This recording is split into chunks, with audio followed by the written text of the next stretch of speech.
Ukrainian cultural heritage and national identity remain among Russia's primary targets.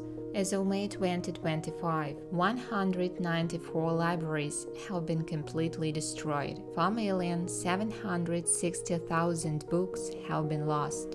1,482 cultural heritage monuments have been affected.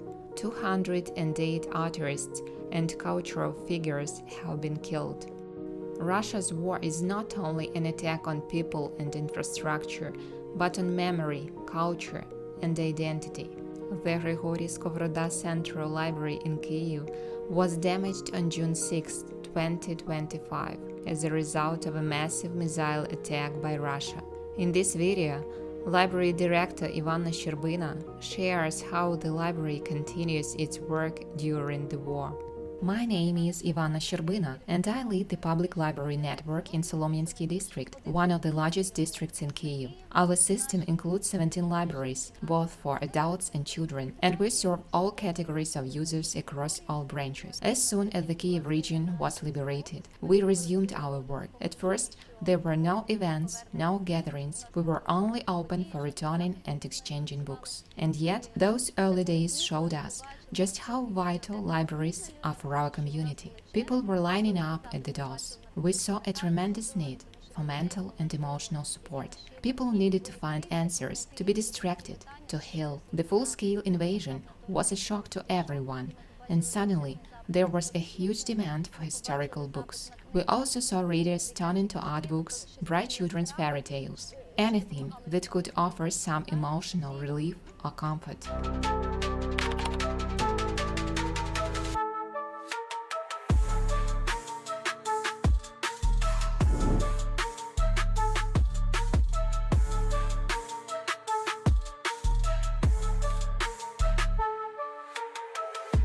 Last night at 1 a.m., an air raid alert sounded in my phone.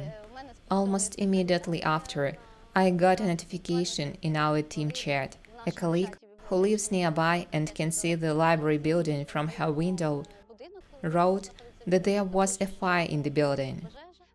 Flames were coming from the first floor, windows blown out, debris falling. It was impossible to get close. We soon realized the damage was serious. A Shahed drone engine was later found near the library. It had crashed into an apartment above, and the explosion sent shattered glass, fire, and debris onto the first floor, the roof of the library. The entrance was hit the hardest. It's completely unusable now. Windows shattered, the circulation desk, all of it damaged. When we were finally allowed to go inside, we saw broken glass everywhere, windows torn out, doors blown open, locks ripped from the frames. And yet, something incredible. The books on display near the windows, the ones on the exhibition shelves, not a single one fell. Not one was damaged. We can't explain it. It felt like a miracle. As soon as we could enter, people started arriving. Volunteers, city workers, library staff, readers, everyone asking, what can I do? What can I help? It felt like a beehive, a beautiful, spontaneous synergy.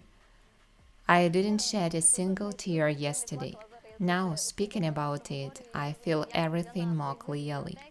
This experience showed us how deeply people value our library. It's about trust, the trust we've built through years of service. Now we feel that support returning to us. The response has been overwhelming. We didn't even post anything publicly until around noon, for safety reasons. But even with that delay, our post received over 1,000 likes, nearly 70 heartfelt comments, and about 120 shares.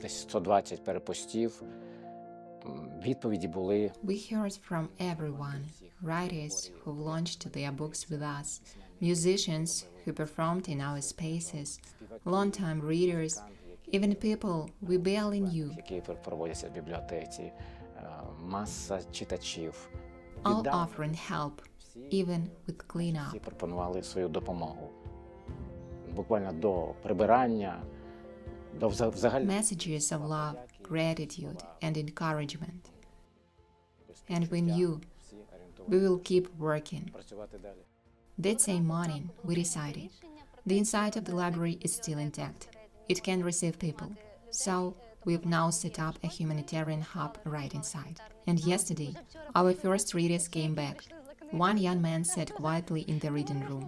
He looked up and said, "I know it's your day off, but may I just sit here? This place calms me." This morning, Kharkiv was under heavy attack again.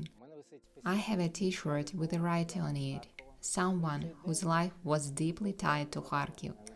The shirt had been sitting on my chair for a few days. And today, after reading the news first thing in the morning, I decided to wear it. Maik Yohansen could have become one of the true classics of Ukrainian literature had he not been physically silenced, a man arrested in Kharkiv and executed in Kyiv. His body, they say, may lie somewhere in the Bukivnia forest. To me today, wearing that shirt felt symbolic, a symbol of resilience, of the revival of our literature, of publishing, of our libraries. Because today's reader wants to come to a modern library. And in order for a library to function fully, we now need a few essential things: modern furniture, up-to-date equipment, and relevant, high-quality books. What we often call design thinking. Those little touches that make the space feel welcoming and alive. A library should be a place people want to come to.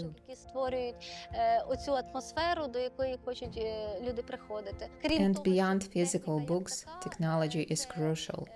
E-readers, digital collections, these are no longer luxuries, they are necessities.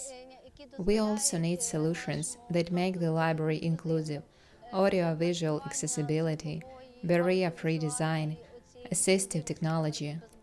Our library already has a step-free entrance and some features that make visitors feel more at ease. But there are issues we simply cannot resolve without proper funding. These are not cosmetic upgrades. They require significant resources and structural transformation. And that's what we truly need right now.